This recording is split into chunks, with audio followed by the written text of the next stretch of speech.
நம்ம ஆல்ரெடி வந்துட்டு யூனிட் 2 அதாவது ஜியோகிராஃபிக்கு வந்து எத்தனை கேள்விகள், எப்படி நோட்ஸ் எடுத்து எப்படி படிக்கணும் அப்படின்றத பார்த்துட்டோம். இப்போ வந்து யூனிட் 3 அதாவது ஹிஸ்ட்ரி அண்ட் அயனம், அதில் வந்து 2 சப்ஜெக்ட் இருக்குது. அதில் வந்து 10 கேள்விகள் இருக்குது. அதாவது சேம் தான், ஜியோகிராஃபிக்கு 5 கேள்வின்ற மாதிரி இதில் ஹிஸ்ட்ரி அண்ட் அயனம் ரெண்டும் சேர்த்து 10 கேள்வி. அப்போ மூணுமே வந்து ஈக்குவலாக தான் வந்து நமக்கு ப்ரியாரிட்டி கொடுக்க போகிறோம். அதில் 5 கேள்வி, இதில் 5 கேள்வி, அதில் 5 கேள்வி அப்படின்ற மாதிரி தான் கொடுத்துருக்காங்க.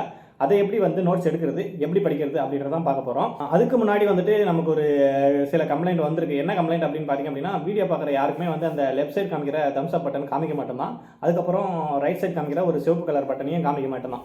அந்த மாதிரி உங்களுக்கு காமிக்குதா இல்லையான்னு செக் பண்ணி பாருங்கள். உங்களுக்கு அந்த மாதிரி ரைட் சைடு காமிக்கிற தம்ஸ் அப் பட்டனை வந்து நீங்கள் அழுத்தி விட்டிங்கன்னா தான் இந்த வீடியோ வந்து இந்த கண்டென்ட் வந்து ஓரளவுக்கு பிடிச்சிருக்கு அப்படின்றத பேஸ் பண்ணி நான் அடுத்த வீடியோ போட முடியும். ஏன்னா இந்த வீடியோவே வந்து ஆல்ரெடி போட்ட வீடியோவே வந்து நிறைய பேர் வந்து லைக் பண்ணாமல் பார்க்கறதுனால ஓகே மேபி இந்த கண்டென்ட் அவங்களுக்கு பிடிக்கல, ஸ்டாப் பண்ணிடலாம் அப்படின்ற மாதிரியான ஒரு தாட் இருக்குது.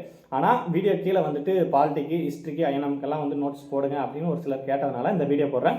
இந்த வீடியோ உங்களுக்கு பிடிச்சிருக்குன்னு நினைக்கிறேன். இந்த வீடியோ லைக் பண்ணி கொஞ்சம் நிறைய பேருக்கு ஷேர் பண்ணுங்கள். அப்போ தான் நம்ம வந்து ரெகுலராக வந்து அடுத்து இதே மாதிரியான வீடியோஸ் வந்து நிறைய போடுறதுக்கு வந்து யூஸ்ஃபுல்லாக இருக்கும். இப்போது நம்ம டைரெக்டாக வந்து எப்படி ஹிஸ்ட்ரி அண்ட் அயனம் நோட்ஸ் எடுக்கிறது அப்படின்னு சொல்லிட்டு பார்க்கலாம் வாங்க. முதல்ல ஹிஸ்ட்ரி படிக்கணும் அப்படின்னா வந்துட்டு ஹிஸ்ட்ரி வந்து எல்லாமே ஒரே மாதிரி இருக்கிற மாதிரி இருக்கும். எங்கே பார்த்தாலுமே வந்து போராக இருக்கும். யாராவது ஒருத்தவங்க தோற்றுருப்பாங்க, இல்லை யாராவது ஒருத்தவங்க வெற்றி பெற்றிருப்பாங்க. அந்த மாதிரி வந்து நிறைய கன்ஃபியூஷன் இருக்கும். அப்போ நீங்கள் ஹிஸ்ட்ரியை படிக்கிறீங்க அப்படின்னா உங்களுக்கு வந்து முகலாயர்கள் படிக்கிறீங்க, இல்லை டெல்லி சுல்தான் படிக்கிறீங்க, குப்தர்கள் படிக்கிறீங்க அப்படின்னா யாராவது ஒரு ஃபேமிலியை நீங்கள் எடுத்துங்க. உங்கள் சரௌண்டிங்கில் ஏதோ ஒரு ஃபேமிலி எடுத்துங்க. அந்த ஃபேமிலியில் இருக்கிற ஒரு 6 பேருக்கு குப்தா இருந்து வராங்க அப்படின்னா அந்த குப்தாவில் இருக்கிற எல்லா அரசர்கள் பேரையும் வச்சு அதை நீங்கள் வந்துட்டு மென்ஷன் பண்ணியிருக்கேன். எப்படி அப்படின்னா பக்கத்து வீட்டுக்காரங்க இருக்காங்கன்னு வச்சுங்க, அவங்க ஃபேமிலியில் ஒரு 6 பேர் இருக்காங்க அப்படின்னா அதில் முதல்ல ஒரு ஆளை வந்து அவங்க தான் வந்து ஆரம்பித்தாங்க, குப்த பேரரசு ஆரம்பித்தாங்கன்னு வச்சுங்க, ஸ்ரீகுப்தர்னு வச்சுருங்க. அதுக்கு கீழே இருப்பாங்க பார்த்தீங்களா, அவங்கள வந்து கடோத்கஜர்னு வச்சுருங்க. அதுக்கு கீழே இருக்கிறவங்கள வந்து சந்திரகுப்தா 1, சமுத்திரகுப்தா, சந்திரகுப்தா 2 அந்த மாதிரி வந்து வரிசையாக வச்சிட்டிங்க அப்படின்னா அந்த மாதிரி எப்போல்லாம் நீங்கள் வந்து குப்த வம்சத்தை படிக்கிறீங்களோ அப்போல்லாம் அவங்கள நினச்சிக்கங்க.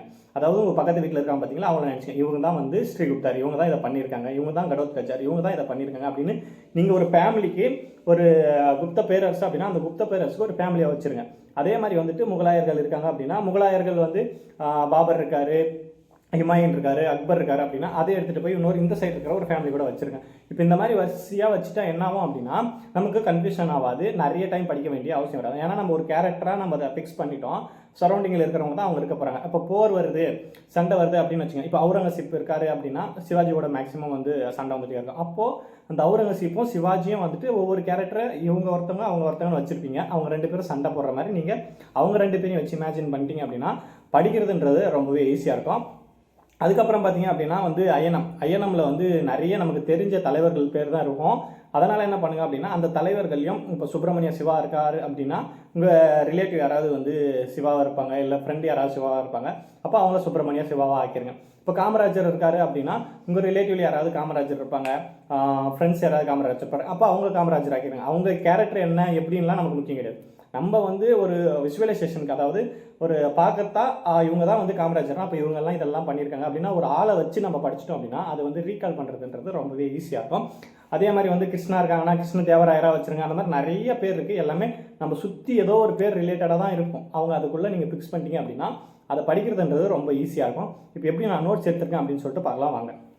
இது பார்த்திங்க அப்படின்னா ஹிஸ்ட்ரியோட வந்து சிலபஸ்ஸு நான் வந்து குரூப் 1 சிலபஸ் எழுதி வச்சிருப்பேன். ஆனால் குரூப் 4க்கு வந்து இவ்வளோ கொடுக்கவே இல்லை. நமக்கு கொடுத்துருக்குது சிந்து சமவெளி, குப்தர்கள், தில்லி சுல்தான், முகலாயர்கள், மராத்தியர்கள் அப்படின்ற அளவுக்கு தான் கொடுத்துருக்காங்க.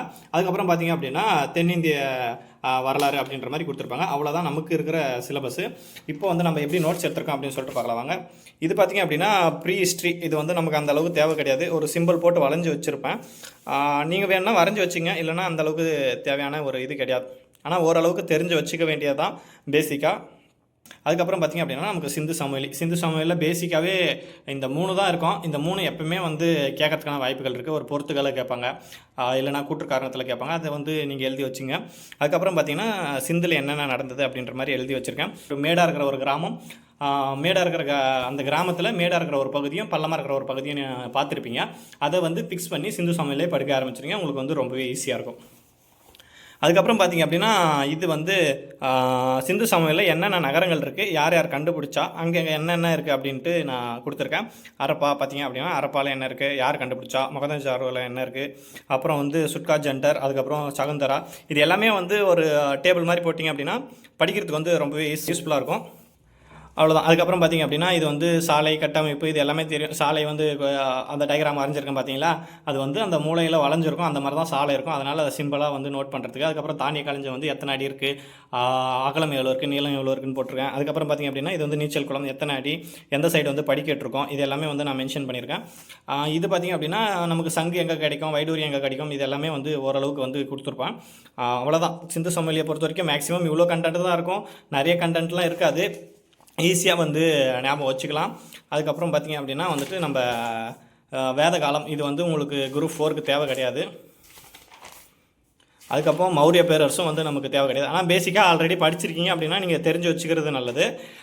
அதுக்கடுத்து வந்து நமக்கு இதெல்லாம் வந்து குரூப் 1 தேவையானது பௌத்தம், சமணம், இது எல்லாமே. அடுத்து வந்து நமக்கு பார்த்திங்க அப்படின்னா குப்தர்கள் பார்த்திங்க அப்படின்னா அவங்களுடைய ஹெட் குவார்ட்டர்ஸ் எழுதியிருக்கேன்னா, அதுக்கப்புறம் பார்த்திங்க அப்படின்னா அவங்களுடைய வம்சத்தில் யார் யார் இருக்கா அப்படின்னு சொல்லிட்டு எழுதியிருக்கேன். அடுத்து வந்து அவங்களுடைய சந்திரகுப்தா ஒன்றுனா அவங்களுடைய டீட்டெயில்ஸ் எல்லாமே எழுதி வச்சுருக்கு. இது நான் கொஞ்சம் ஜென்ரலாக எழுதி வச்சுருக்கேன். ப்ரீவியஸ் நோட்ஸில் என்ன பண்ணியிருப்பேன்னா சந்திரகுப்தாவை எழுதிட்டு சுற்றி எல்லாருமே வந்துட்டு ஒரு பூ மாதிரி வந்து மைண்ட் டயக்ராம் போட்டு எழுதியிருப்பேன். அந்த மாதிரி எழுதிங்க. இந்த மாதிரி எழுதினாலும் உங்களுக்கு ஈஸி தான். எனக்கு முதல் டைம் அது எழுதுறது வந்து படிக்கிறதுக்கு நல்லா யூஸ் ஆச்சு, அதாவது மனப்பாடம் பண்ணுறதுக்கு. இப்போ எல்லாமே தெரியுன்றதுனால அதனால் கொஞ்சம் இது 3வது நோட்ஸ் எனக்கு, அதனால் நான் கொஞ்சம் ஓரளவுக்கு ஜென்ரலாக எழுதிட்டேன். அதுக்கப்புறம் பார்த்திங்க அப்படின்னா இலக்கிய சான்று, யார் யார் என்னென்ன இலக்கிய சான்று, அதுக்கப்புறம் வந்து கல்வெட்டு சான்று, இது எல்லாமே வந்து ஓரளவுக்கு முக்கியமானது. ஏன்னா குப்த வம்சத்திலே பார்த்திங்க அப்படின்னா நிறைய நமக்கு வந்து இந்த மாதிரியான டீட்டெயில்ஸ் தான் இருக்கும். புக்கு, லிட்ரேச்சர், அதுக்கப்புறம் வந்துட்டு இந்த மாதிரி அமைச்சர்கள், அந்த மாதிரி வந்து ஹிஸ்ட்ரியை பொறுத்த வரைக்கும் மேக்ஸிமம் இயரு, அதுக்கப்புறம் பார்த்திங்க அப்படின்னா இந்த மாதிரி அமைச்சர்கள் பேர், இந்த மாதிரி தான் வந்து மேக்ஸிமம் கேட்பாங்க. அதனால் அந்த மாதிரி இருக்கிறதெல்லாம் கொஞ்சம் நல்லா படிச்சுக்க வேண்டியதுதான். இது எல்லாமே வந்து உங்களுக்கு தெரியும். இது வந்து என்ன மாதிரியான வரிகள் கேட்டிருந்தாங்க, வரிகள் வாங்குவாங்க அப்படின்றதும், இந்த நிலங்களை வந்து எந்த மாதிரி வந்து நிலத்தை பிரிச்சுருந்தாங்க அப்படின்ற மாதிரி எல்லா டீட்டெயில்ஸும் இருக்கும். அவ்வளோதான். இது வந்து குப்தர்கள் இந்த மாதிரி தான் இருக்கும். இங்கே பார்த்திங்க அப்படின்னா காளிதாசர், அந்த லிட்ரேச்சர் எல்லாமே இங்கே வந்து நான் எழுதி வச்சுருப்பேன். இந்த மாதிரி நீங்கள் உங்களுக்கு எப்படி புரிஞ்சிருக்கோ அந்த மாதிரி ஈஸியாக எழுதிட்டு போயிருங்க. அடுத்து வர்த்தனர், இது கூட வந்துட்டு நமக்கு வந்து குரூப் 4க்கு தேவை கிடையாது. அடுத்து வந்து பார்த்திங்க அப்படின்னா டெல்லி சுல்தான்ன்றது வந்து ரொம்பவே வந்து ரொம்ப முக்கியமானது. அதுக்கப்புறம் அதோடைய வம்சங்கள் எழுதிருங்க. வம்சத்துக்கு வருஷத்தை எழுதிட்டு அடுத்து கீழே வம்சத்தில் யார் யார் இருந்தாலும் அப்படியே டேரெக்டாக எழுதிட வேண்டியதான். நீங்கள் எல்லா பாயிண்ட்டையும் எழுதிட்டு இருக்கக்கூடாது. ஒரு அந்த பேர் எழுதுனா உங்களுக்கு தெரியணும். குதுப்பினார்னு எழுதுனா அவர் தான் கட்டினார் அப்படின்றது தெரியணும். குதுப்பினார், இவர் கட்டினார் அப்படின்றதெல்லாம் எழுதுது. சும்மா குதுப்பினார், அவ்வளோதான். சிம்பிளாக ஒவ்வொரு வேர்டில் தான் உங்களுடைய நோட்ஸ் இருக்கணும். அந்த மாதிரி எழுதினீங்க அப்படின்னா ரொம்பவே வந்து யூஸ்ஃபுல்லாக இருக்கும். அடுத்து வந்து கில்ஜி வம்சம், இது எல்லாமே உங்களுக்கு நல்லாவே தெரிஞ்சிருக்கும். அது அப்படியே வரிசையாக எழுதிட வேண்டியதான். நான் வரிசையாக தான் எழுதியிருப்பேன். நான் சொன்ன மாதிரி மேக்ஸிமம் எல்லாத்துக்குமே ஒவ்வொருத்தவங்கள சரௌண்டிங்கில் இருக்கிறவங்கள பேஸ் பண்ணி நீங்கள் என்ன பண்ணுங்கள் அப்படின்னா அதை மென்ஷன் பண்ணி வச்சுருங்க. மென்ஷன் பண்ணி வச்சிட்டிங்க அப்படின்னா அவங்கள படிக்கிறதுன்றது ஈஸியாக போயிடும். நான் சொன்னேன் பார்த்தீங்களா மைண்ட் டயக்ராம் போட்டிருக்கேன் அப்படின்ட்டு, அங்கே வந்து ப்ரீவியஸ் இயர் நோட்ஸ்க்கு போட்டிருந்தேன். இதில் குப்தர்களில் இங்கே வந்து நான் முகலாயர்களுக்கு போட்டுறேன். முகலாயர்கள் வரிசை யார் வரா, பாபர் வரா, ஹுமாயூன் வரா, அக்பர் வரா, ஜஹாங்கீர், ஷாஜகான், அவுரங்கசீப், அவங்க அப்படியே வரிசையாக எழுதிட்டு பாபர் என்ன பண்ணார். புக்கில் பார்த்தீங்க அப்படின்னா பாபருடைய கதை 3-4 பேஜுக்கு இருக்கும். ஆனால் இங்கே பார்த்தீங்க அப்படின்னா சிம்பிளாக எழுதி வச்சுருக்கேன். சாமர்கண்ட், உஸ்பெகிஸ்தான் அப்படின்றது, அதுக்கப்புறம் கன்வா போர்ன்றது, அதுக்கப்புறம் யார் யாருக்கு நடந்தது அப்படின்றது சிம்பிள் ஒவ்வொரு வேர்டில் எழுதி வச்சிடணும். அப்போ தான் வந்து நமக்கு ரீகால் பண்ணுறதுன்றது ரொம்பவே ஈஸியாக பண்ண முடியும். நீங்கள் 4 பேஜை படிக்கிறதுக்கும் இந்த ஒரே ஒரு இதை படிக்கிறதுக்கு உங்களுக்கு எவ்வளோ டைம் வந்து கன்சியூம் ஆகும்னு பார்த்துங்க. அந்த மாதிரி தான் நம்ம வந்து நோட்ஸ் எழுதணும். அடுத்து இமாயினுடைய வாழ்க்கை, அது என்ன நடந்துச்சு, ஏது நடந்துச்சு, என்ன பண்ணார், அது அப்படியே வந்து ஈஸியாக எழுதிட்டு டக்குன்னு போயிடலாம். அடுத்து பார்த்தீங்க அப்படின்னா அக்பருக்கு கொஞ்சம் வந்து நிறையவே இருக்கும். அதனால் அக்பரை வந்து நான் ஒரு பேஜ் ஃபுல்லாக எழுதியிருக்கேன். பார்த்தீங்க அப்படின்னாலே உங்களுக்கு நல்லா தெரியும் என்னென்ன யார் யார் எங்கெங்கே போர் நடந்தது, என்ன சீர்திருத்தங்கள் எடுத்துகிட்டு வந்தார், அதுக்கப்புறம் மதத்தை ரிலேட்டடானது, இது எல்லாமே வந்து தீநிலாகி, இது எல்லாமே வரிசையாக எழுதிட்டு அது ஒரே பேஜில் அக்பர் முடிஞ்சிடும்.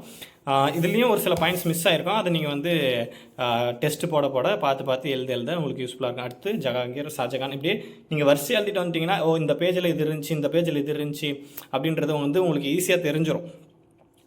இது பார்த்திங்க அப்படின்னா நமக்கு அதிகாரிகள், அதுக்கப்புறம் பார்த்திங்கன்னா அக்பருடைய அவையில் இருந்த ஒரு சில அறிஞர்கள், இது எல்லாமே வந்துட்டு அப்படியே எழுதிட வேண்டியதான். கட்டிடக்கலை, அப்படியே வரிசையாக எழுதிட்டு ஈஸியாக வந்து படிச்சுட்டு போயிடலாம். மராத்தியர்கள் வந்து பெருசாக ஒன்றுமே இருக்காது, சிவாஜி தான். சிவாஜியை படிச்சிட்டிங்கனாவே உங்களுக்கு வந்து மேக்ஸிமம் வந்து மராத்தியர்கள் முடிஞ்ச மாதிரி தான் இருக்கும். பேஷ்வாவில் வந்து ஒரு 5 குடும்பம் இருக்கும், அது வந்து ரொம்பவே முக்கியமான குடும்பம், அதை எழுதி வச்சுருக்கேன். அது வந்து மேக்ஸிமம் வந்து பொறுத்துக்களை அடிக்கடி கேட்பாங்க. அப்புறம் பார்த்திங்க அப்படின்னா அஷ்டபிரதான், நம்மளுடைய சிவாஜியோடைய அவையில் இருந்திருப்பாங்க பார்த்தீங்களா. இது பார்த்திங்க அப்படின்னா சிவாஜி வந்து அவருடைய 3 சர்க்கிளாக வந்து வச்சுருப்பார். அது வந்து முதல்ல வந்து மக்களுடைய பாதுகாப்பு தான் வந்து மெயினாக வச்சுருப்பாரு. அதை வந்து அப்படியே கொஞ்சம் நமக்கு புரியுற மாதிரி வட்டம் போட்டு அழகாக ஈஸியாக வரைஞ்சி வச்சுருக்கேன். அதுக்கப்புறம் இது பார்த்திங்க அப்படின்னா விஜயநகர பேரரசு நமக்கு சிலபஸில் இருக்கான்னு கேட்டிங்க அப்படின்னா வந்து இல்லை.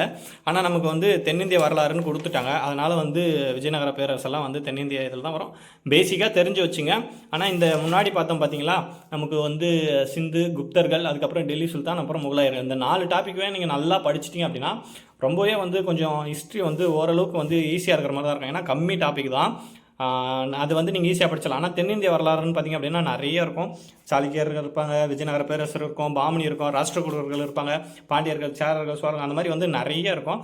அதனால் அதுலேருந்து மேக்ஸிமம் ஒரு கேள்வியோ 2 கேள்வியோ தான் கேட்பாங்க. ஆனால் நீங்கள் அந்த 4 டாப்பிக்குமே வந்து பக்காவாக படிச்சிட்டிங்க அப்படின்னா 3லேருந்து 4 கேள்விகள் வந்து ஈஸியாக போடலாம். அடுத்து வந்து நமக்கு தென்னிந்திய வரலாறில் பார்த்திங்க அப்படின்னா சங்ககாலம், சாளுக்கியர்கள், இதுக்கப்புறம் பார்த்திங்க அப்படின்னா பல்லவர்கள், இது எல்லாமே வந்து நான் எழுதி வச்சுருப்பேன். இதெல்லாம் இப்போதைக்கு குரூப் 4க்கு இருக்கிற டைமில் உங்களால் படிக்க முடியுமான்னு கேட்டிங்க அப்படின்னா இப்போதைக்கு அது கொஞ்சம் கஷ்டம் தான். குரூப் 4க்கு படிக்கிறவங்க என்ன பண்ணுங்க அப்படின்னா இதெல்லாம் ஓரளவுக்கு நோட்ஸ் எடுக்கிறது கொஞ்சம் கம்மி பண்ணிட்டு, ஏன்னா நமக்கு 5 கேள்வி தான் இல்லையா, அதனால் நீங்கள் அந்த முதல் 4 டாபிக் வந்து கொஞ்சம் நல்லா படிச்சிருங்க. இது டைம் இருந்துச்சுன்னா உங்களுக்கு வந்து கொஞ்சம் பயமாக இருக்குது, நான் படிக்காமல் போகிறதுக்கு கொஞ்சம் பயமாக இருக்குது அப்படின்னா ஓரளவுக்கு வந்து படித்து பார்த்துங்க. ஹிஸ்ட்ரியை பொறுத்த வரைக்குமே ரொம்பவே ஈஸியாக தான் இருக்கும், கொஞ்சம் குறைவான டாபிக்கள் தான் இருக்கும். அதுக்கப்புறம் பார்த்தீங்கன்னா இதுதான் மெயின். ஏன்னா வந்து நமக்கு ஹிஸ்ட்ரியை பொறுத்த வரைக்கும் நிறைய கேட்பாங்களான்னா அந்தளவுக்கு வந்து டீப்பாக போய் கேட்டிருக்க மாட்டாங்க, ஈஸியாக தான் இருக்கும். நமக்கு வந்து இவங்களுக்கு அடுத்து யார் அப்படி. இப்போ நான் குப்தர்கள் பார்த்தோம் பார்த்தீங்களா, வரிசையாக எழுதி வச்சுருக்கேன். ஏங்க பேரை மட்டும் எழுதி வச்சுருக்கேன் அப்படின்னா, இதை நம்ம பேரை பார்க்கும்போது அவங்க எந்த காலத்தில் இருந்தாங்க, அவங்களுடைய கால வரிசை வந்து நமக்கு தெரியணும், அவங்களுடைய டைம் பீரியட் வந்து நமக்கு தெரியணும். அதை நீங்கள் ரீகால் பண்ணி பார்க்கணும். எழுதி வச்சிட்டிங்க அப்படின்னா இது ஒரு 2 நிமிஷம் பார்க்குறீங்க அப்படின்னா அது பார்க்கும் போதே உங்களுக்கு ஸ்ரீகுப்தர் வந்து எந்த காலத்தில் இருந்தார் அப்படின்னு தெரியணும். அதுக்கப்புறம் டெல்லி சுல்தான்கள், அடிமை வம்சத்துடைய காலம் என்ன, குத்புதீன் ஐபக்குடைய காலம் என்ன, இதெல்லாம் பார்க்கும்போது அதோடைய காலங்கள். இப்போ குத்புதீன் ஐபக் இங்கே பார்க்குறீங்க அப்படின்னா நீங்கள் முன்னாடி படித்ததெல்லாம் அப்படியே கொஞ்சம் ஓரளவுக்கு ரீகால் பண்ணுறதுக்கு ஈஸியாக இருக்கும். இதெல்லாமே பார்த்து வச்சிட்டா கூட இதே மாதிரி வந்து சிம்பிளாக கேள்விகள் கேட்குறதுக்கு கூட வாய்ப்புகள் இருக்குது. ரொம்பவே வந்து ஈஸியான கேள்விகள்லாம் கேட்கறதுக்கு இருக்குது. இதெல்லாம் கூட நீங்கள் பார்க்காம போயிட்டீங்க அப்படின்னா ரொம்ப கஷ்டமாயிடும். ஏன் இதுக்கப்புறம் பார்த்திங்க அப்படின்னா சங்கமா, சால்வா, துளா, இதில் வந்து யார் ஆரம்பித்தான்னு கேட்பாங்க, யார் வந்து கடைசி அரசர்னு கேட்பாங்க. அதனால் இதெல்லாம் நீங்கள் எழுதி வச்சிட்டிங்க அப்படின்னா ஓரளவுக்கு வந்துட்டு உங்களுக்கு ரீகால் பண்ணுறதுக்கு ஈஸியாக இருக்கும். எல்லாமே சேமாக சேர்த்து எழுதணும். அப்போ கன்ஃபியூஸ் ஆகிறது எல்லாத்தையுமே வந்து ஒரே இடத்துல எடுத்து வச்சிடணும். இப்போ நிர்வாகம்னு பார்த்திங்க அப்படின்னா சிலர் வந்து இதுக்கு அப்படியே கொடுத்துருவாங்க எது சரியான வரிசை அப்படின்னு சொல்லிட்டு. இந்த மாதிரி எல்லாத்துக்குமே வந்து நீங்கள் எழுதி வச்சிட்டிங்க அப்படின்னா குப்தர்கள் எப்படி இருந்தாங்க, பல்லவர்கள் எப்படி இருந்தாங்க, விஜயநகர பேரரசில் எப்படி இருந்தாங்க, சோழர்கள் எப்படி இருந்தாங்க, எப்படி பிரித்து வச்சுருந்தாங்க அப்படின்னு நீங்கள் ஒரே இடத்துல எழுதி வச்சிட்டிங்கன்னா கன்ஃபியூஸ் ஆகிறது வந்து ஈஸியாக வந்து நீங்கள் கிளியர் ஆகிடலாம். ஈஸியாக கிளியர் ஆகிட்டாவே அந்த கொஷினை வந்து ஈஸியாக அடிச்சுட்டு வந்துடலாம். அதுக்கப்புறம் பார்த்திங்க அப்படின்னா அதே மாதிரி தான் இது வந்து அலுவலர்கள் நிறைய பேர் இருக்கும். இப்போ நம்ம புதுசாக இப்போ பார்த்திங்க அப்படின்னா வந்து நம்ம சொல்கிறோம் விஏஓ சொல்கிறோம், தாசில்தார் சொல்கிறோம், அதுக்கப்புறம் பார்த்திங்க அப்படின்னா கலெக்டர் சொல்கிறோம், அதுக்கப்புறம் ஆர்டிஓ, டிஆர்ஓ, இந்த மாதிரி நிறைய ஆஃபீஸர்ஸ் இருக்காங்க. அதே மாதிரி தான் அந்தந்த காலத்தில் குறிப்பிட்ட பேரில் வச்சுருந்தாங்க. அதெல்லாமே வந்து நமக்கு வந்து ரொம்ப இம்பார்ட்டண்டான கேள்விகள், அதெல்லாமே நமக்கு வந்து கன்ஃபியூஸ் பண்ணக்கூடிய ஏரியா. அதை வந்து நம்ம நல்லா படிச்சிடணும். இப்போ குப்தர்கள்னு பார்த்தீங்கன்னா இது வந்து கம்மியாக தான் எழுதி வச்சுருக்கேன். இதை விடவே நிறைய பேர்கள் இருந்தாங்க. மகாசந்தி, விக்ரகா, தண்டபாஷிகா, தோதகா, மகா, இது எல்லாமே வந்து ரொம்பவே இம்பார்ட்டன்ட். இது வந்து நான் வெறும் பேரை மட்டும்தான் எழுதி வச்சுருக்கேன். ஆனால் அவங்க என்னென்ன போஸ்ட் அப்படின்றத நான் வந்து எழுதலை. ஏன்னா நம்ம அதை பார்க்கும்போது அந்த போஸ்ட்டை வந்து என்ன போஸ்ட்டுன்றது நம்ம மைண்டில் ரீகால் பண்ண முடியும். அப்படி ரீகால் பண்ணியிருந்தீங்கன்னா தான் நீங்கள் நல்லா படிச்சிருக்கீங்கன்னு அர்த்தம். அந்த அளவுக்கு நீங்கள் ரீகால் பண்ணிட்டீங்கன்னாவே ஹிஸ்ட்ரியில் கேட்குற மேக்ஸிமம் கொஸ்டின்ஸ் வந்து உங்களால் ஈஸியாக போட்டுற முடியும். அதுக்கப்புறம் பார்த்தீங்கன்னா திவானி, வசிரத்து, மிர்சாமன், இது எல்லாமே வந்து அந்தந்த காலத்தில் இருந்த அதிகாரிகளுடைய பேர். இது எல்லாமே நம்ம தெரிஞ்சு வச்சுக்கணும். தெரிஞ்சு வச்சுட்டா மட்டும்தான் நம்மளால் வந்து அப்ரோச் பண்ண முடியும். இது பார்த்திங்க அப்படின்னா 3மே வந்து நமக்கு கன்ஃபியூஸ் ஆகும். நவரத்தினங்கள் யார், அஷ்டபிரதான் யார், அஷ்டதி கஜங்கள் யார் அப்படின்றது எந்தெந்த காலத்தில் யார் யார். இதே மாதிரி வந்து பாமணி பேரரசுலையும் வந்து 8 பேர் அமைச்சர்கள் இருந்திருப்பாங்க.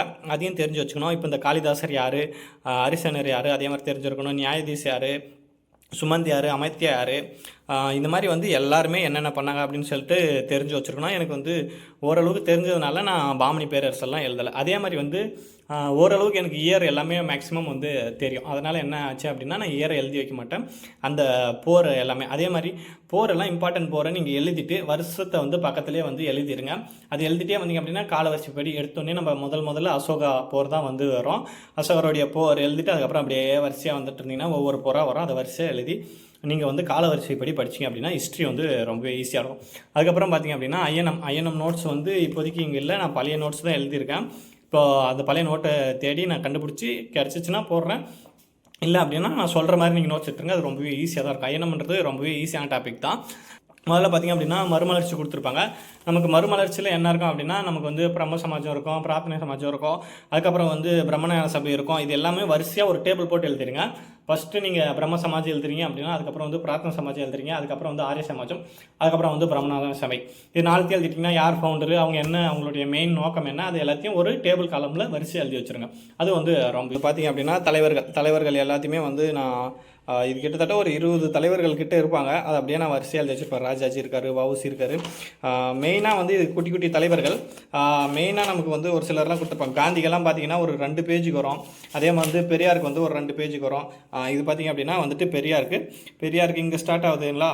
இங்கே பெரியாருன்னு பார்த்திங்க அப்படின்னா எழுதிட்டு மேலே வந்துட்டு கீழே வந்து கொஞ்சம் வந்துட்டு எழுதியிருக்கேன். எப்போ பிறந்தாரு, அவங்க அப்பா அம்மா என்ன, அவருடைய பிறந்த நாளை நம்ம என்னவா கொண்டாடுறோம் அப்படின்ற மாதிரி ஜென்ரலான ஒரு பாயிண்ட் எழுதிட்டு அடுத்து பார்த்திங்க அப்படின்னா 1904 காசிக்கு போவார். அதில் ஆரம்பித்து ஈரோடு நகராட்சி அப்படியே இப்படி மேலே போனீங்க அப்படின்னா அவர் என்னென்ன பண்ணார் அப்படின்னு சொல்லிட்டு 1924 வரைக்கும் இருக்கும். அதுக்கப்புறம் அப்படியே கீழே வந்தீங்க அப்படின்னா 1925, அதுக்கப்புறம் 29 இந்த மாநாடுகள், இது அப்படியே வரிசையாக இங்கே கீழே பார்த்திங்க அப்படின்னா நீதி கட்சிக்கு வந்து பிரச்சாரம் பண்ணியிருப்பார் 1937. இதில் முடித்து இந்த சைடு அப்படியே இங்கேருந்து அப்படியே மேலே போகும் இந்திய எதிர்ப்பு. அப்படியே வரிசையாக அப்படியே போயிட்டே இருந்தீங்க அப்படின்னா திராவிட நாடு, திராவிட இருக்கேன், அப்படியே மேலேயே போனீங்க அப்படின்னா கடைசியாக வந்து அவருடைய இறந்த நாள் பார்த்திங்க அப்படின்னா 24 டிசம்பர் 1973 இறந்துருப்பார். அதுக்கப்புறம் பார்த்திங்கன்னா அவருடைய இதழ்கள் எழுதி வச்சுருக்கேன். இந்த மாதிரி வந்து பெரியாருக்கு பொறுத்த வரைக்குமே ஒரு பேஜில் வர்ற அளவுக்கு தான் ஒரு ரொம்ப இம்பார்ட்டன்ட் கண்டென்ட் இருக்குது.